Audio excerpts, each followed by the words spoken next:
আসসালামু আলাইকুম রহমতুল্লাহ বারকাত।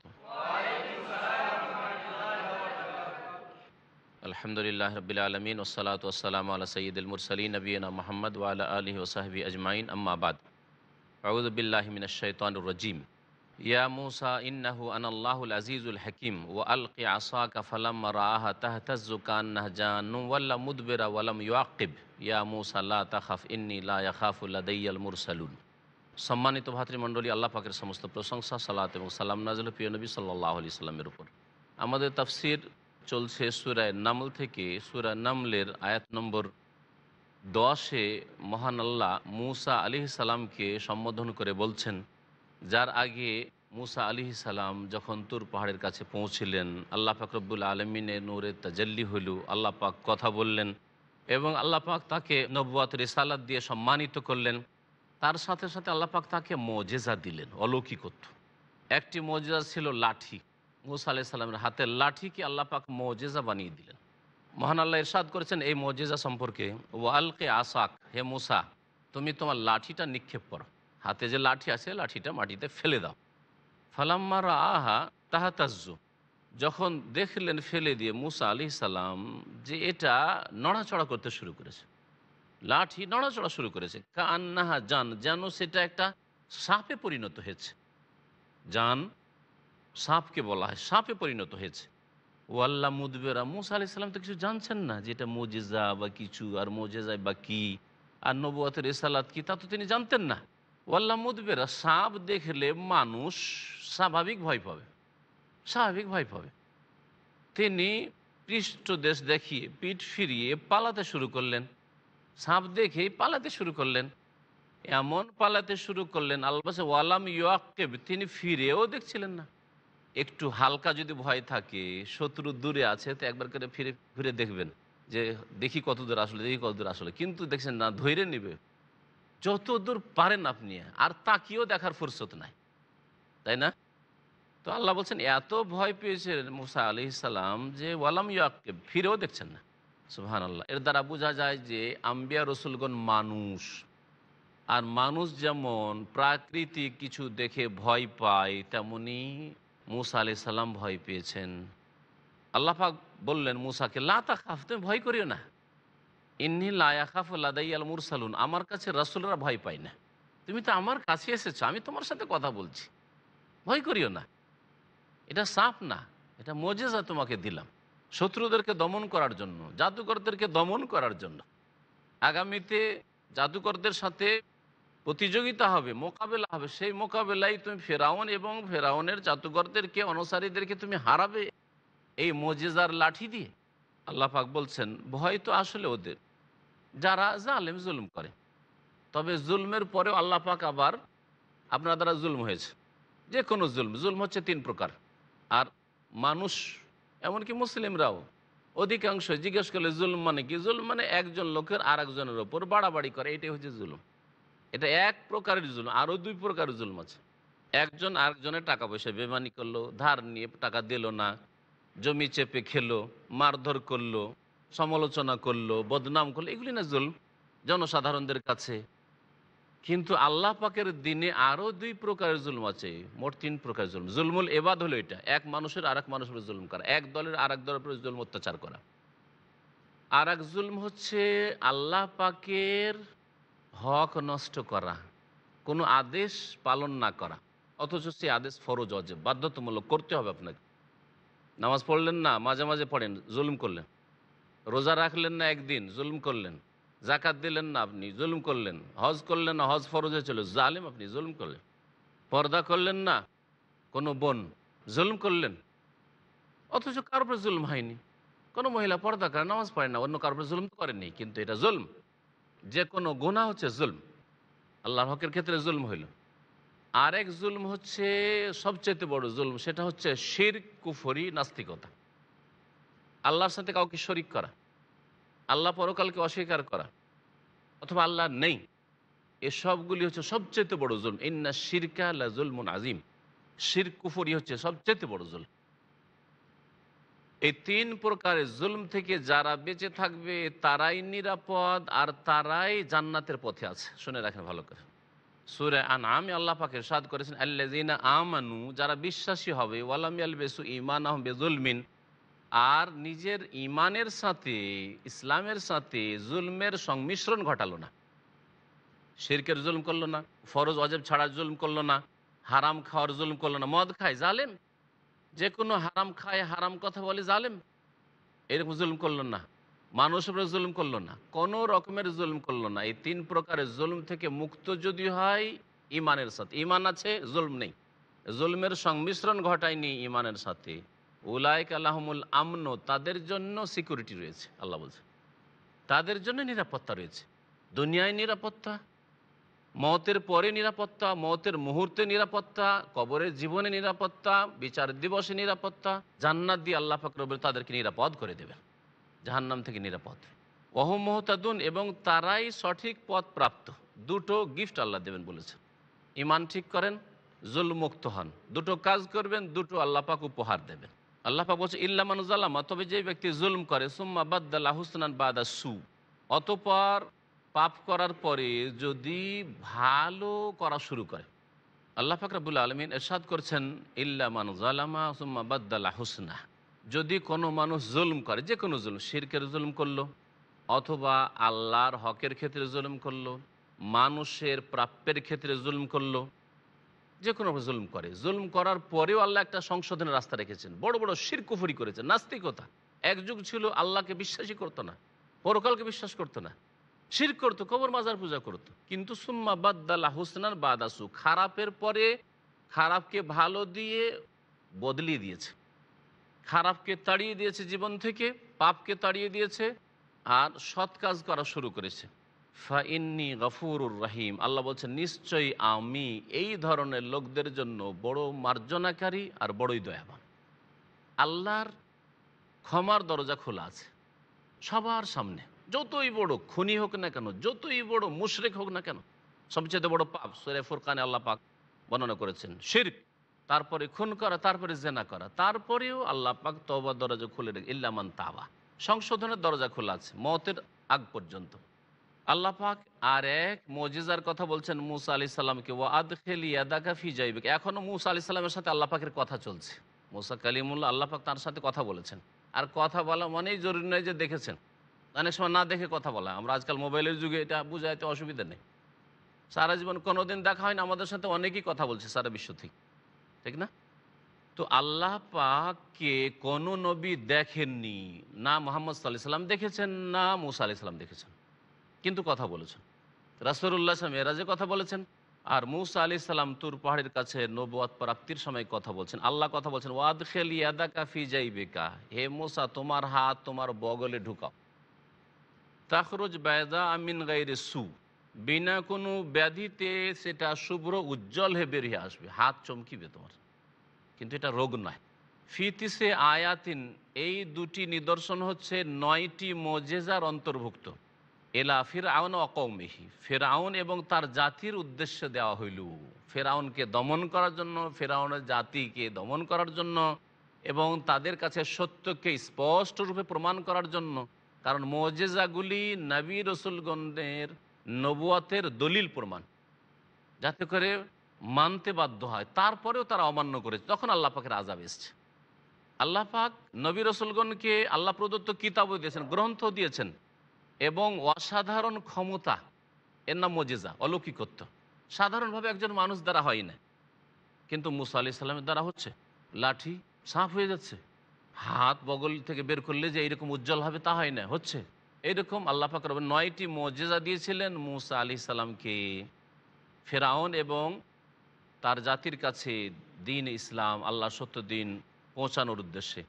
ইন্নাহুম কানু কওমান ফাসিকিন, কারণ এই ফিরআউন আর ফিরআউনের জাতি পাপিষ্ঠ জাতিতে পরিণত হয়েছে, অবাধ্য হয়েছে।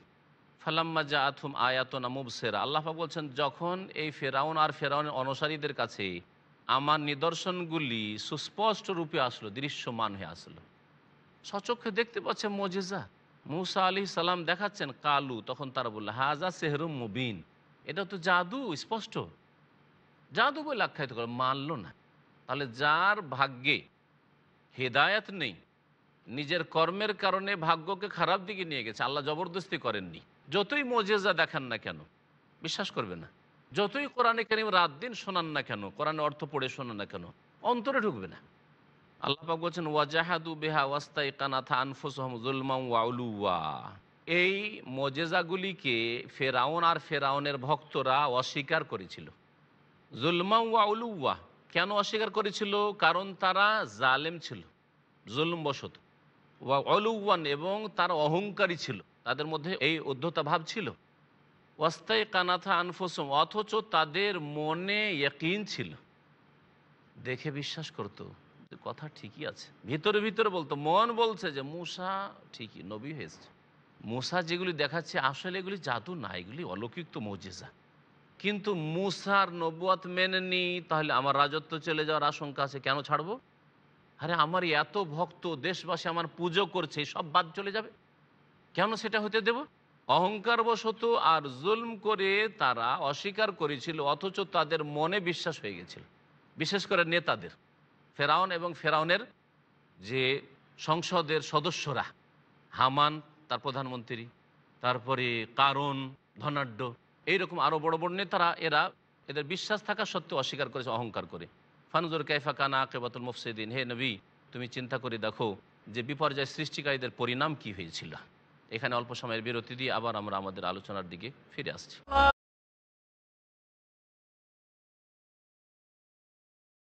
সম্মানিত ভাতৃমণ্ডলী, ফিরে আসি আমাদের আলোচনার দিকে। আমরা তাফসির করছিলাম সূরা নামলের আয়াত নম্বর 15। এখান থেকে আল্লাহ পাক রব্বুল আলামিন দাউদ সুলাইমানের কথা উল্লেখ করেছেন, আর বিশেষ করে সুলাইমান আলাইহিস সালামের রাজত্বের কথা এখানে বিস্তারিত বর্ণনা করেছেন। সুলাইমান আলাইহিস সালামের সাথে যে বিলকিস রানীর চিঠিপত্র আদান প্রদানের ঘটনা ঘটেছিল, আল্লাহ পাক বিশাল রাজত্ব সুলাইমান আলাইহিস সালামকে দিয়েছিলেন। এমন রাজত্ব, যেই রাজত্ব পৃথিবীতে তার পূর্বেও কাউকে দেওয়া হয়নি, আর তারপরেও কাউকে দেওয়া হয়নি, আর হবেও না। সুলাইমান আলাইহিস সালাম আল্লাহ পাকের কাছে দোয়া করেছিলেন, রব্বিগ ফিরলি। কোরআনে কারিমে এই দোয়া মৌজুদ আছে, আল্লাহ আমাকে মাফ করে দাও, ওয়াহাবলি মুলকান, এবং আমাকে এমন রাজত্ব দান করো, লায়াম বাগিলে আহাদিন মিম বাদি, আমার পরে যেন এই রকম রাজত্ব কেউ না পায়। এমন রাজত্ব দান করো যেই রাজত্ব আমার পরে আর যেন কাউকে হাসিল না হয়। এই জন্য নবী করিম সাল্লাল্লাহু আলাইহি সাল্লাম একবার নামাজে মসজিদে নববীতে দেখছিলেন, নামাজ পড়ার অবস্থায় যে শয়তান বদমাইশি করছে, জিন শয়তান এসে বদমাইশি করছে, নামাজে ডিস্টার্ব করছে। নবী করিম সাল্লাল্লাহু আলাইহি সাল্লাম ইচ্ছা করলেন যে ধরেই ফেলি। আর নবী সাল্লাল্লাহু আলাইহি সাল্লাম তখন ধরতে পারতেন, বলছেন আচ্ছা ধরতে চাইলাম, আবার চিন্তা করলাম, সুম্মা তাযাক্কারতু কাওলা আখি সুলাইমান আলাইহিস সালাম, তারপরে আমার ভাই, আর নবীরা সকলে একে অপরের ভাই, আমার ভাই সুলাইমান আলাইহিস সালামের দোয়ার কথা চিন্তা করলাম, যে তিনি তো দোয়া করেছেন যে এরকম রাজত্ব যেন কেউ না পায়। আর সুলাইমান আলাইহিস সালামের রাজত্ব ছিল জিনদের ওপর, যেমন মানুষের রাজত্ব ছিল, পাখির ওপর, অন্যান্য পশু প্রাণীর ওপর, বাতাসের ওপর, এরকম রাজত্ব আল্লাহ কাউকে দেয়নি। তো জিন যদি আমি ধরে নিই, তো সুলাইমান আলাইহিস সালামের একটা রাজত্বের অংশ, সেটা আমি নিতে চাইলাম না, সুতরাং ছেড়ে দিলাম। নবী সাল্লাল্লাহু বলেছেন যে আমি যদি সেটাকে ধরে রেখে দিতাম মসজিদের খুঁটিতে বেঁধে, তাহলে মদিনার ছেলেরা একে নিয়ে খেলা করতে পারতো, এই জিন শয়তানকে নিয়ে খেলা করতে পারতো। রাসূলুল্লাহ সাল্লাল্লাহু আলাইহি ওয়াসাল্লাম তা করেননি। তো আল্লাহ পাক রব্বুল আলামিন এই বিশাল রাজত্ব দিয়েছিলেন সুলাইমান আলাইহিস সালামকে। মহান আল্লাহ ইরশাদ করেছেন, ওয়ালাকাদ আতাইনা দাউদা ওয়া সুলাইমানা ইলমা, আর নিশ্চয় আমি দাউদ এবং সুলাইমানকে জ্ঞান দান করেছিলাম। আল্লাহ পাক এক জ্ঞান দান করেছিলেন, যেটা হচ্ছে বিদ্যা বুদ্ধি, বিচার ক্ষমতা। দাউদ আলাইহিস সালামও শাসক ছিলেন, বিচার করতেন, আর সুলাইমান আলাইহিস সালামও বিচার করতেন। আর আরেক এলম হচ্ছে নবুয়তের এলম, ওহির এলম। নবী করলেন, তখন আসমানের জ্ঞান, ওহির জ্ঞান আসলো, এই জ্ঞানকে বোঝানো হচ্ছে। ওয়াকাল্লা, আর উভয় বললেন, বাপ বেটা বললেন, আল্লাহ পাকের প্রশংসা তারা করেছেন। তাহলে আল্লাহ পাকের সৎ বান্দা, ভালো মানুষ কারা? যারা আল্লাহ পাকের অনুগ্রহ নিয়ামত পেয়ে অহংকারী হয় না, শুকরিয়া আদায় করে। এগুলি আমাদের বিদ্যা বুদ্ধির ফসল নয়, এগুলি আল্লাহ পাকের দান। এটা হচ্ছে একজন সৎকর্মশীলের পরিচয়। নেতৃত্ব পেলে অহংকারী হয় না, ধনাঢ্য হলে অহংকারী হয় না, বুদ্ধিজীবী হইলে অহংকারী হয় না, বরং আল্লাহ পাকের শুকরিয়া আদায় করে। আল্লাহ আমাকে বিদ্যা বুদ্ধি দিয়েছেন, আমাকে ধন দৌলত দিয়েছেন, আমাকে আল্লাহ নেতৃত্ব দিয়েছেন, শুকরিয়া আদায় করে। যেমন দাউদ এবং সুলাইমান রাজা, বাদশাহ, শাসক হওয়া সত্ত্বেও, এত বিশাল নেতৃত্ব পাওয়া সত্ত্বেও আল্লাহ পাকের শুকরিয়া আদায় করে, আলহামদুলিল্লাহ, আল্লাহ পাকের সমস্ত প্রশংসা। অসংখ্য শুকরিয়া। আল্লাযী ফাদ্দালানা আলা কাসীরিম মিন ইবাদিহিল মুমিনিন, যিনি আল্লাহ আমাদেরকে মর্যাদা দান করেছেন তার মমিন বহু বান্দাদের উপর। অনেক মমিন বান্দারাই ছিল, এমন না যে বাকি সব কাফের অস্বীকারী। বহু মমিন বান্দারও ছিল আল্লাহ পাক রব্বুল আলমিনের, তাদের মধ্যে আল্লাহ পাক আমাদেরকে শ্রেষ্ঠত্ব দান করেছেন, রাজত্ব দিয়েছেন, নবুয়ত দিয়েছেন, নবী করেছেন। আবার তার সাথে সাথে আল্লাহ পাক রব্বুল আলমিন বিশেষ বিশেষ ক্ষমতা দিয়েছেন। দাউদ আলাইহিস সালামের জন্য লোহাকে নরম করে দেওয়া, আল্লাহুল হাদিদ, আর বিচার ক্ষমতা দিয়েছেন বিশেষ। সুলাইমান আলাইহিস সালামকে আল্লাহ পাক বিশাল রাজত্ব, পশু পাখির রাজত্ব, বাতাসের রাজত্ব এসব দিয়েছেন। এদিকে ইঙ্গিত করা হয়েছে এই মর্যাদা আল্লাহ পাক দিয়েছেন দাউদ এবং সুলাইমানকে। আল্লাহ বলছেন ওয়ারিসা সুলাইমান ও দাউদ, সুলাইমান আলাইহিস সালাম দাউদ আলাইহিস সালামের ওয়ারিস হলেন, ছেলে, উত্তরাধিকারী হলেন। কিসের উত্তরাধিকারী হলেন? নবীরা এলমের, জ্ঞানের ওয়ারিস বানান। দাউদ আলাইহিস সালাম নবী ছিলেন, সুলাইমান আলাইহিস সালাম নবী হলেন, এবং দাউদ আলাইহিস সালাম আল্লাহর নেক বান্দা, সৎকর্মশীল ছিলেন। সুলাইমান আলাইহিস সালামও এই নেক বান্দা, এইগুলির ওয়ারিস। নবীরা ধন সম্পদের ওয়ারিস বানান না। তবে আল্লাহ পাক সুলাইমান আলাইহিস সালামকেও রাজত্ব দিয়েছিলেন, যেমন তার পিতা দাউদ আলাইহিস সালামকে দিয়েছিলেন। ওয়াকালা, এবং সুলাইমান আলাইহিস সালাম বললেন, ইয়া আইয়ুহান নাস, হে মানব সকল শোনো, অল্লিমনা মানতিকাত তাইর, আমাকে পাখির ভাষা শেখানো হয়েছে। এই আয়াতের বাহ্যিক অর্থ লক্ষ্য করে একদল বলছেন যে সুলাইমান আলাইহিস সালামের রাজত্ব শুধু পাখি জগতের উপর ছিল, আর একদল বলছেন না, পাখিকে বিশেষভাবে উল্লেখ করা হয়েছে কারণ পাখির দ্বারা বেশি তিনি কাজ নিতেন। কিন্তু পাখি ছাড়াও যত পশু ছিল, যত প্রাণী, যত কীটপতঙ্গ, সব কিছুর ওপর সুলাইমান আলাইহিস সালামের রাজত্ব ছিল। উতিনা মিন কুল্লি শাই, এবং আমাদেরকে প্রত্যেকটি বস্তু দেওয়া হয়েছে, সব কিছুই দেওয়া হয়েছে। তার সব কিছু দেওয়া হয়েছে মানে একজন প্রভাবশালী রাজা, শাসকের জন্য যা প্রয়োজন হয় তার সব কিছু দেওয়া হয়েছে। পাখির ওপর, পশুর ওপর রাজত্বের জন্য, জিনদের ওপর রাজত্বের জন্য, বাতাসের রাজত্বের জন্য যা লাগে সব দেওয়া হয়েছে। যেমন যারা সুখী পরিবার, বাড়িতে সব কিছুই আছে, বলে আমাদের বাড়িতে সব কিছু আছে, সব কিছু আছে, খুব বেশি তাহলে এসি আছে, ফ্রিজ আছে, ওয়াশিং মেশিন আছে, আর দু চারটা কিছু আছে, তাই না? হিটার আছে ঠান্ডার সময়, শীতের সময় গরম হওয়ার জন্য ইত্যাদি। প্রয়োজনে সব কিছু, টাকা আছে, পয়সা আছে, ইচ্ছা হলে যে কোনো সময় কিনে নেব। অল্প কটা জিনিস আছে বাড়িতে, তাতে একজন ধনাঢ্য মানুষ বা একজন নেতা বলে আমার বাড়িতে সব আছে, সব কিছু আছে। তো এই দৃষ্টিভঙ্গি নিয়ে কথা বলা চাই। এর মানে এই নয় যে সুলাইমান আলাইহিস সালামকে সব দেওয়া হয়েছিল, মানে দুনিয়া আখেরাতের ক্ষমতা দেওয়া হয়েছিল, না। আল্লাহ পাকের কুদরত আল্লাহর সাথে খাস। আল্লাহ পাক বলছে ইন্না হাযা লাহু আল ফাদলুল মুবিন, নিশ্চয়ই ইহা হচ্ছে সুস্পষ্ট অনুগ্রহ। এটা সুলাইমান আলাইহিস সালামের কথারই অন্তর্ভুক্ত। ওয়াহুশিরা লিসুলাইমানা জুনুদুহু মিনাল জিন্নি ওয়াল ইনসি ওয়াত তায়রি ফাহুম ইউজাউন। একদিন সুলাইমান আলাইহিস সালাম বললেন যে সমস্ত সেনাবাহিনীকে এক জায়গায় সমবেত করো, জিন, মানুষ, পাখি, পশু সব এক জায়গা হোক, আমরা এখন দল বেঁধে বেরোবো, এই বহর বের হবে। হোসেরা, আর সমবেত করা হয়, একত্রিত করা হলো সুলাইমান আলাইহিস সালামের উদ্দেশ্যে জুনুদহু, তার সেনাবাহিনীকে, মিনাল জিন, জিন সেনাবাহিনী, মানুষ সেনাবাহিনী, মুজাহিদিন, অত্তাইর, আর পাখিগুলিকে, ফাহুম ইউজাউন, আর সেগুলিকে ভাগ ভাগ করে দেওয়া হলো।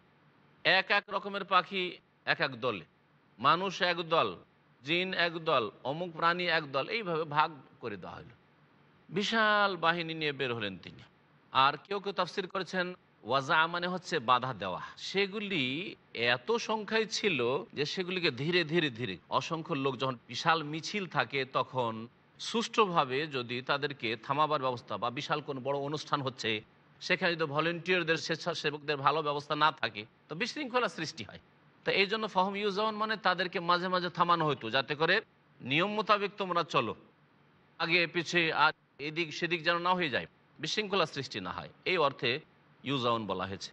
হাত্তা ইজা আতাউ আলা ওয়াদিন নামল, এই সেনাবাহিনী যখন পিপিলিকার উপত্যকায় এসে পৌঁছিল, এমন এলাকায় যেখানে পিপিলিকা অধ্যুষিত, পিপিলিকার বাসা, ওই এলাকার কাছাকাছি যখন সুলাইমান আলাইহিস সালাম সেনাবাহিনী সব কিছু না, হাজার হাজার অসংখ্য সেনাবাহিনী, জিন, মানুষ, পাখি, পশু সব নিয়ে আসছেন, কালাত নামলা, তখন একটি পিপিলিকা বলে উঠল।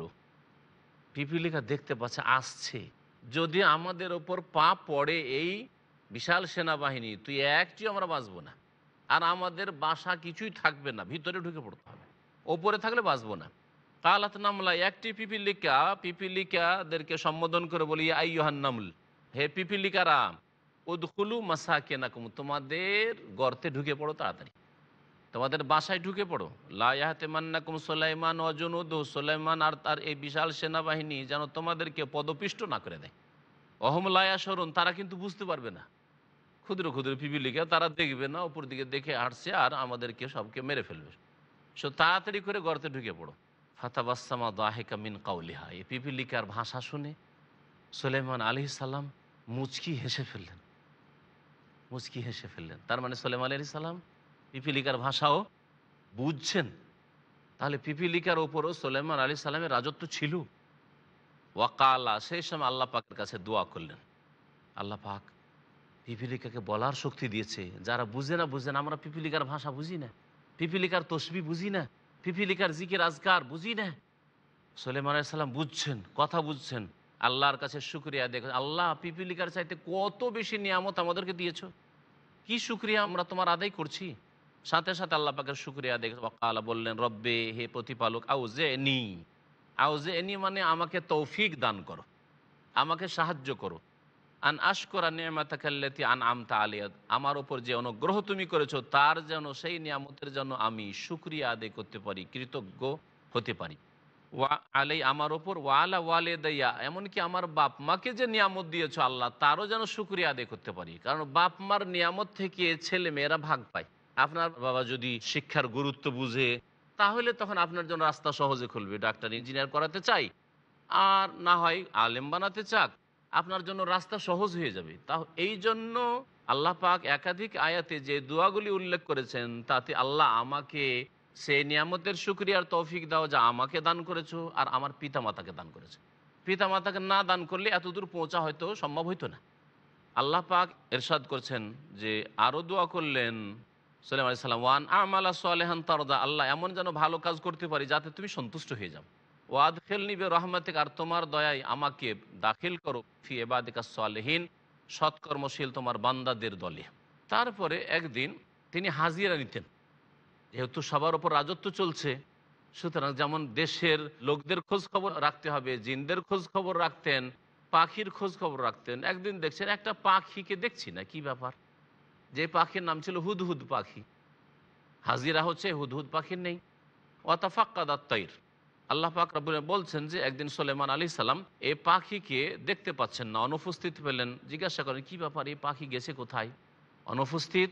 যদি তাই হয় তাহলে তাকে কঠোর শাস্তি দেবো, না হয় জবাই করে ফেলবো, আর না হলে যুক্তিসঙ্গত কোনো ওজোর পেশ করতে হবে যে ব্যাপারটাকে আসনি কেন, তোমার ওই রকম কোনো অজুহাত ছিল, উপযুক্ত যদি কারণ দর্শাতে পারে তাহলে ভালো কথা। আমাদের সময় শেষ হয়েছে, এখানে আমাদের কথা শেষ করছি। আল্লাহ পাক রব্বুল আলামিন যেন আমাদেরকে তার শুকরিয়া আদায় করা তৌফিক দান করেন। আল্লাহ পাক তার নিয়ামতকে ভালো কাজে, নেকির কাজে, সৎ কাজে ব্যবহার করার তৌফিক দান করেন। পাপের কাজ থেকে আল্লাহ পাক যেন আমাদেরকে বাঁচিয়ে রাখেন। ওয়া সাল্লাল্লাহু আলা নবিয়িনা মুহাম্মদ ওয়া আলা আলিহি ওয়া সাহবিহি আজমাইন।